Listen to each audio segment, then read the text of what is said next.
Bon, ben, je crois qu'on va pouvoir passer. Vincent Hupertan est toujours là ou pas? Ou pas? Non, a priori pas. Si. Ah si, Vincent, bonsoir. Montre-toi. Je crois que tu avais un dossier à nous montrer. Allô, allô? Oui, vous m'entendez?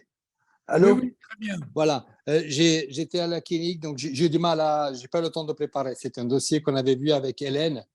C'était un patient qui avait une fibrose des corps caverneux.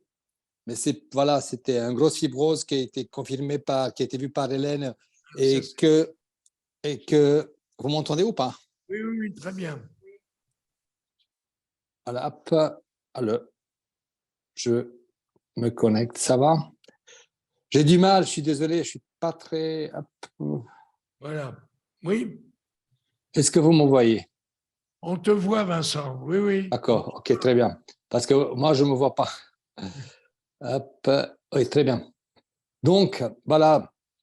Donc, c'était un patient d'une quarantaine d'années, échec de tous les traitements, y compris injectables. Hélène a fait un test, un maxi-test, et il n'y avait pas d'artère caverneuse droite. Hein, il n'y avait que l'artère caverneuse gauche, il y avait un gros bloc de fibrose.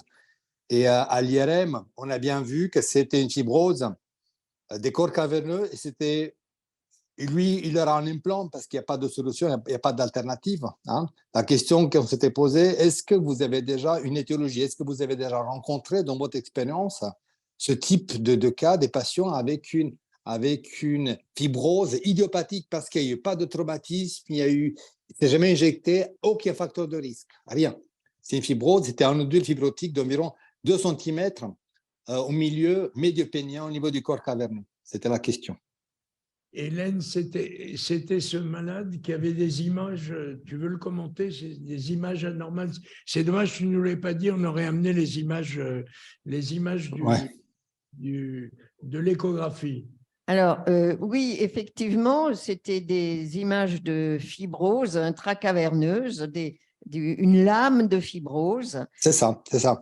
Et nous avons un autre patient, oui, mais en particulier à l'heure actuelle, qui nous pose le même genre de problème, mais qui a en plus une fibrose beaucoup plus importante, mais qui avait en plus une fuite caverno-veineuse très importante. Donc, on avait jugé que la première chose à faire était de supprimer cette fuite avant toute chose. Bon, on a supprimé la fuite, mais il y a persistance, bien sûr, de cette fibrose. À l'heure actuelle, on n'arrive pas à s'expliquer l'installation brutale de cette fibrose chez un patient qui, jusqu'à il y a 3 ans, d'après ses dires, fonctionnait normalement. On est incapable de lui expliquer pourquoi c'est arrivé. La seule chose à l'heure actuelle, on lui a proposé, dans un premier temps, d'essayer un traitement par plasmathérapie pour voir si on peut diminuer cette fibrose avant comme il a 40 ans, avant d'envisager la pose d'un implant chez lui qui a l'air de le catastropher complètement. Mais effectivement, ça fait 2 cas de fibrose totalement inexpliqués. Et alors, à ce sujet, on va peut-être demander à Marie de nous parler d'un autre cas, d'un jeune patient qui, lui, n'avait jamais eu d'érection de sa vie et qui, à l'échographie, présentait un aspect échographique des corps caverneux qui ne ressemblait pas du tout à un corps caverneux normal avec des lacunes, cette espèce d'éponge lacunaire, de tissu vasculaire lacunaire.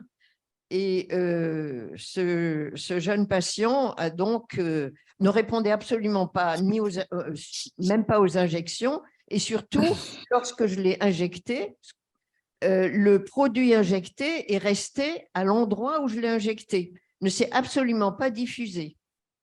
Et donc, nous avons conclu chez ce patient à un tissu non caverneux, enfin un tissu de composition anormale.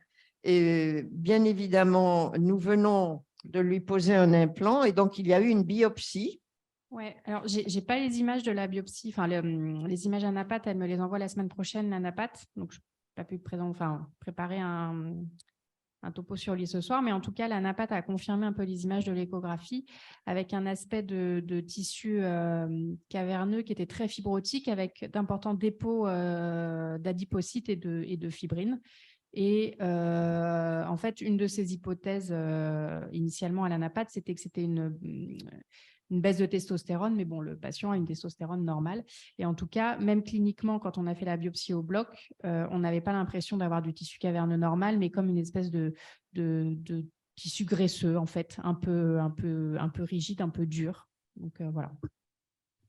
Voilà, mais je pense que pour votre patient, il serait intéressant de faire une biopsie.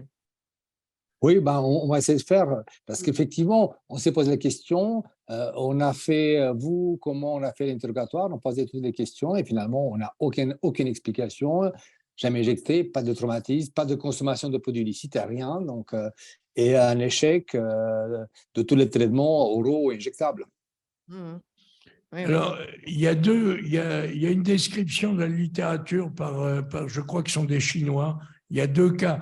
Il y a un travail qui a été fait pour notre DU par Louis Davin, qui est en cours, sur 2 cas, celui dont Marie vient de parler à l'instant, qui sont tous les 2 des dysfonctions érectiles primaires, n'oubliez pas. Complètement primaires, oui. Jamais eu d'érection. Et dans ces 2 cas-là, on a à peu près la même symptomatologie clinique, c'est-à-dire que quand on essaie d'injecter quelque chose dedans, ils se mettent à hurler. Il y a un élément douloureux très important. Et dans la littérature, ils appellent ça, je crois que c'est une étude turque, mais si tu veux, Vincent, je la retrouverai, Ouais. puisque ça va faire l'objet d'une publication, et ils appelaient ça tissu érectile, tissu pénien non actif. Bon, c'est pour ça que je demandais si l'histologiste qui a fait l'étude de notre cas à nous avait vu des franges de tissu érectile à côté de ces anomalies, ou est-ce qu'il n'y a pas de tissu érectile du tout? C'est ça la question. Je n'ai pas encore le compte-rendu d'anapath définitif. Moi, c'est juste que ce qu'elle m'avait dit au téléphone. C'est très intéressant. Puis peut-être quand on aura d'avoir les coupes pour les montrer. Alors, il y a un spécialiste en Europe, c'est Javier Angulo, que je connais, qui est à Madrid. Et je crois qu'il faudrait lui envoyer les coupes pour qu'il nous donne son avis aussi. Parce qu'à mon avis, ça fait 4 cas, les 3 que nous avons, nous-mêmes peut-être 4 bientôt, plus le tien, Vincent, et ça doit faire l'objet d'une publication et peut-être que ça donnera des idées à d'autres. C'est souligner la nécessité d'avoir des histologistes, des anatomopathologistes qui s'intéressent à l'histologie du pénis, parce qu'on va trouver des choses. Dans le caractère brutal de votre patient, ça rejoint les préoccupations de Abby de tout à l'heure. Est-ce qu'on ne peut pas faire référence à un environnement toxique et à quelque chose comme ça? Donc, il faut reprendre l'interrogatoire, rechercher des causes. Hélène, tu voulais dire? Oui, ce que je voulais dire, c'est que aussi bien pour votre patient que pour notre patient chez lequel j'ai vu ces grandes flaques de fibrose, ça ne ressemble pas du tout à la fibrose que l'on observe chez les drépanocytaires. C'est différent. Il n'y a pas le même aspect échographique de la fibrose. Parce que ça n'apparaît de pas être vasculaire du tout. En tout cas, chirurgicalement, ça ne ressemble pas non plus à la fibrose des drépanocytaires. Et l'anapath m'a quand même dit qu'il y avait énormément de zones où, en fait, il n'y avait pas du tout de cellules endothéliales. Oui. Voilà. Il y a des adipocytes et pas de cellules endothéliales, en fait. Ces 2 cas primitifs qu'on a vus, à chaque fois, Hélène disait, il n'y a pas de tissu érectile là-dedans. Voilà. Oui, ça Voilà. ressemblait pas du tout à Donc, une à suivre. échographie avec des lacunes. En tout cas, Vincent, merci. Et j'espère que tu nous tiendras au courant de la suite des études. Absolument. En tout cas, on est ravis de t'avoir avec nous et on te tiendra informé de nos prochaines réunions. Super. Enchanté aussi. Enchanté. D'autres, ceux du DU là, qui sont là, ont des réflexions. La Crète, le Portugal, et la Roumanie, tout le monde est là. Bon, on va continuer.